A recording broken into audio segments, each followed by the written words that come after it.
Hello friends, welcome to my YouTube class and today we are going to the third part of the chapter the cell, its structure and function. This is the third video for this chapter and today we will go through the cell organelles. Cell organelles topic है आज का हमारा. तो first of all ये जान लेते हैं कि what is cell organelles. तो as for example our body is having different organs in our body. हमारे बॉडी में अलग अलग ऑर्गन्स हैं. अगर हम एग्जांपल लें तो we are having ear, eyes, nose, then we are having heart, lungs. तो ये सारे ऑर्गन्स जो हैं हमारे बॉडी के अंदर हैं और सारे ऑर्गन्स का अपना अपना फंक्शन है. They perform their own function just to keep us alive. हमको जिंदा रखने के लिए ये सारे ऑर्गन्स अपना अपना काम करते हैं, तब हम जिंदा रहते हैं. और इसी तरह से अगर सेल की बात करेंगे तो within the cell, cell के अंदर भी सेल, हमने जो इसके पहले वाले वीडियो में आपको बताया कि सेल का टिपिकल स्ट्रक्चर ऐसा होता है और जिसको ये है आपका plasma membrane, then we are having the nucleus, we are having the cytoplasm and within the cytoplasm there is certain parts is there and these parts are called as cell organelles and all these cell organelles are having their own function due to which the cell keep itself alive. ये जब function करते हैं, अपना अपना function properly करते हैं, तभी एक सेल अलाइव रह पाता है, अदरवाइज सेल जो है डेड हो जाएगा. तो what are the different cell organelles.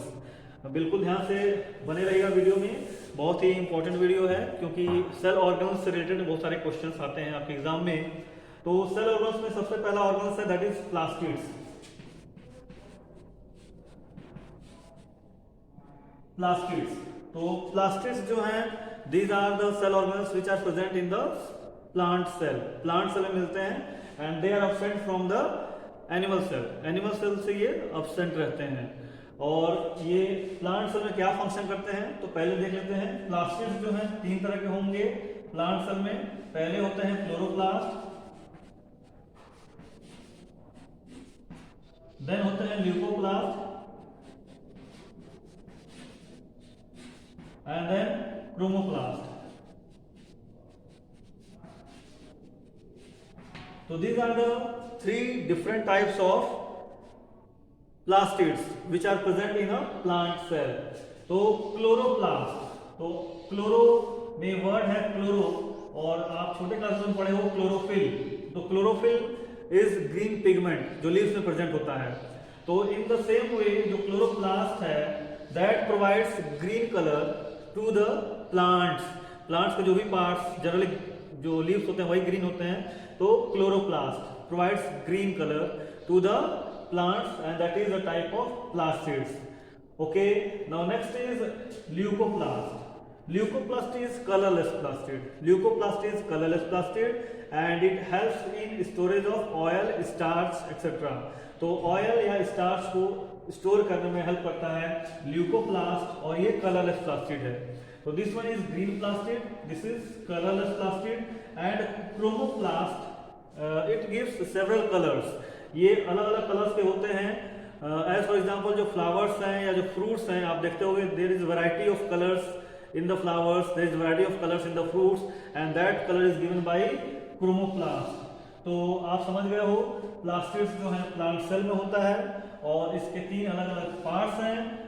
Chloroplast that gives green colour, leucoplast which is colorless plastids but it helps in storage of certain materials like oil and starch, and then chromoplast it gives different colors to the flowers and the fruits of the plant. Now next is mitochondria. First is plastids and second is mitochondria. So next हमारा cell organelle है that is mitochondria. The second cell organelle is mitochondria. तो mitochondria का structure कुछ इस तरह से होता है like this one.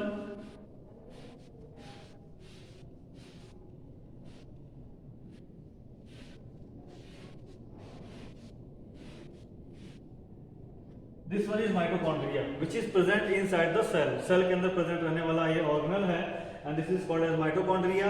और जो माइटोकॉन्ड्रिया से रिलेटेड क्वेश्चन आता है that is mitochondria is called as power house of cell. इसको याद रखेंगे power house of cell.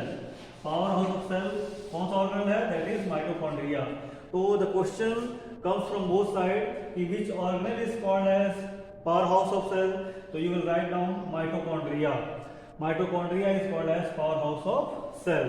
दूसरा क्वेश्चन का है why mitochondria is called as powerhouse of cell, तो यू विल राइट डाउन कि जो माइटोकॉन्ड्रिया है इट प्रोवाइड्स एटीपी. माइटोकॉन्ड्रिया क्या करता है, एटीपी प्रोवाइड करता है, और एटीपी क्या करता है, एनर्जी प्रोवाइड करता है. तो mitochondria generates ATP which supplies energy to the cell for its functioning. That's why the mitochondria is called as powerhouse of cell. Now what is the full form of ATP?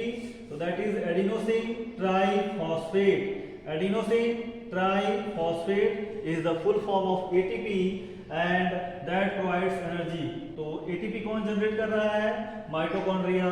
तो mitochondria ATP generate कर रहा है, that's why it is called as powerhouse of cell. And the ATP in turn gives energy to the cell for its functioning.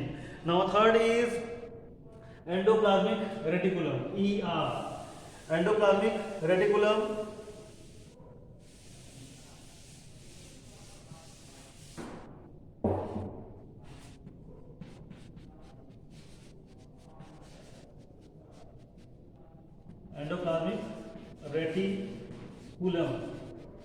So endoplasmic reticulums are tubules like structures like this one which are present inside the cell, and it provides channels for transport of materials in the cell. जो cell में materials को transport कर रहा होता है उसके लिए ये चैनल्स क्या करते हैं, एक पाथवे बनाते हैं. And so thus endoplasmic reticulum help in transport of the materials or it provides channels for the transportation of material in the cell. तो this one is endoplasmic reticulum. आगे बढ़ते हैं. एंडोप्लाज्मिक रेटिकुलम टू टाइप्स के होते हैं. पहला होता है SER और दूसरा होता है RER. इसको भी याद रखेंगे. What are the two types of endoplasmic reticulum? तो first is SER, second is RER. SER means smooth endoplasmic reticulum, RER means rough endoplasmic reticulum. यहाँ इसका फुल फॉर्म आप लोग याद रखेंगे. Smooth, SMOOTH, smooth endoplasmic reticulum, and then rough endoplasmic reticulum.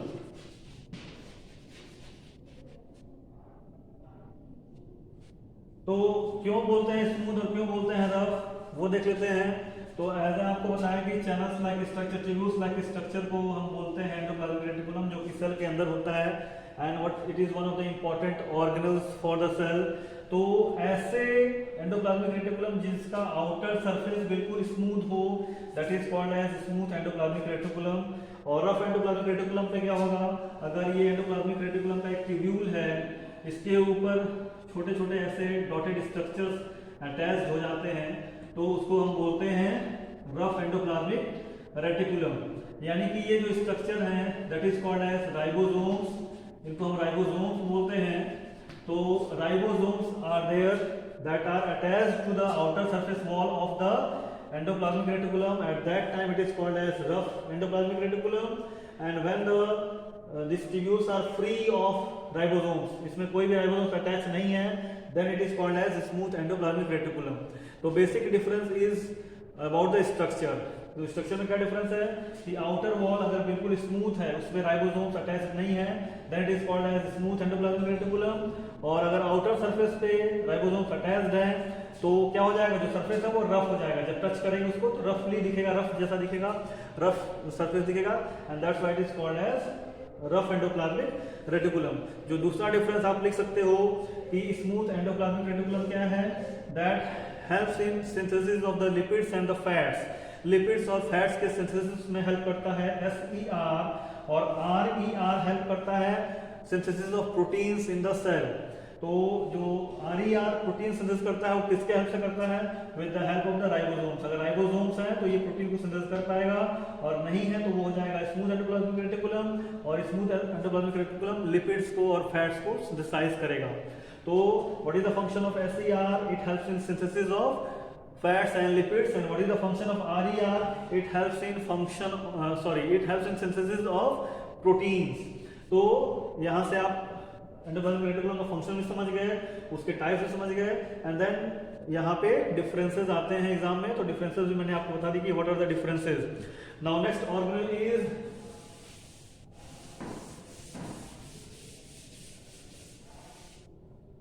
Golgi complex.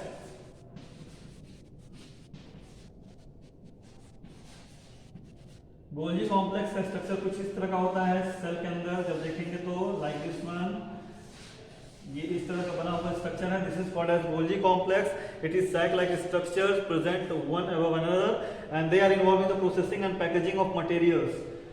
Processing and packaging of materials, जो भी materials बन रहे हैं सेल में उसकी प्रोसेसिंग करेंगे और फाइनल प्रोडक्ट देंगे, and then they help in its packaging. Now next is vacuole.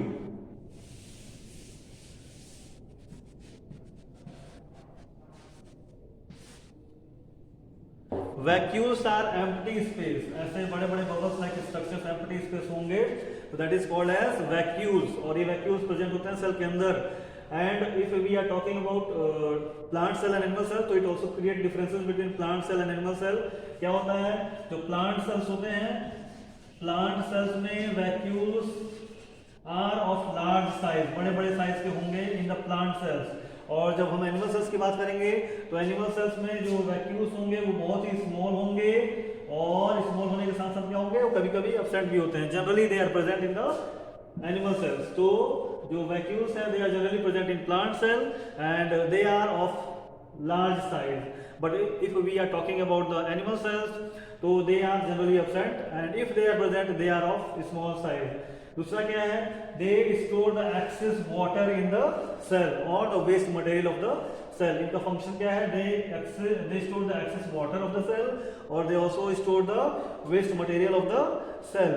Now next is, अगर एक एग्जांपल लेते हैं हम एक सिंगल सेल ऑर्गेनिज्म का, अमीबा का, AMOEB, अमीबा। तो अमीबा के अंदर जो ये वैक्यूल प्रेजेंट है that is called as food vacuole. अगर हम एक अमीबा ड्रॉ कर दे रहे हैं, दिस इज अमीबा, तो इसके अंदर एक वैक्यूल होता है that is called as food vacuole. Food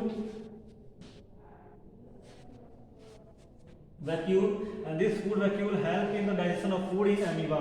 amoeba के अंदर ये फूड वैक्यूल क्या हेल्प करता है, it helps in digestion of food. तो जनरली जो वैक्यूल्स के फंक्शन है, it helps in storage of the excess water, then it helps in storage of the waste product of the cell, and if we are talking about amoeba, so it helps in digestion of the food in amoeba.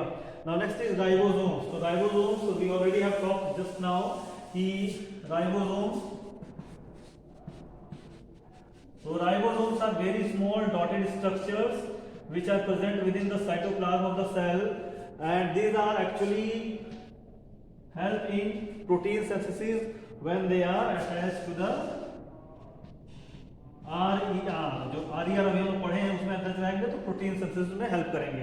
And these are spherical very small dotted like structure. So this is ribosomes, and the last cell organelles which we have to study in this chapter is cilia and flagella. Cilia and flagella. Cilia and flagella. These are just two outgrowth on the outer wall। जो cell का outer wall है इस पे grow करने वाले दो extensions हैं। तो क्या डिफरेंस है, तो अगर हम सीलिया को देखेंगे तो just two examples we are having, one is Euglena and one is Paramecium.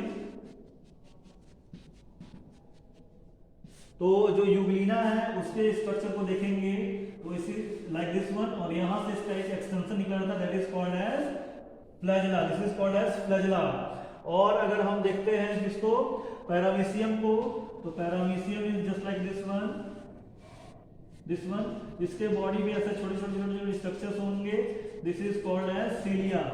तो here you have to know two things. First is what is the function of cilia and flagella. तो two functions are there, that cilia and flagella helps in locomotion of the organisms like Euglena and Paramecium, and it helps in collection of the food। दूसरा function क्या है, it helps in collection of food। तो you should just इस चीज को जानना चाहिए और आपको याद भी रखना चाहिए कि what is the function of cilia and flagella। तो it helps in movement of the organisms and it helps in collection of the food। दूसरा है what is the difference between cilia and flagella। तो यहाँ difference देख लीजिए, जो flagella है that is large in size and the cilia is smaller in size. Cilia जो है बिल्कुल स्मॉलर इन साइज है। दूसरा जो डिफरेंस आप लिख सकते हो कि cilia is present at the either end of the body, किसी एक एंड पे सीलिया प्रेजेंट होते हैं, सॉरी फ्लैजिला, सॉरी फ्लैजिला जो है किसी एक एंड पे प्रेजेंट होते हैं, बट सीलिया जो है वो पूरी बॉडी पे प्रेजेंट होते हैं। Now third and the last difference is कि जो फ्लैजिला होते हैं वो नंबर्स में 1 या 2 होंगे, बट जो सीलियाज हैं they are numerous in number. तो this is the difference between cilia and flagella, and this was all about the cell organelles which are present in the cell and what are their functions we have discussed in this video. Thank you all for watching my video and please do subscribe my channel. Thanks a lot.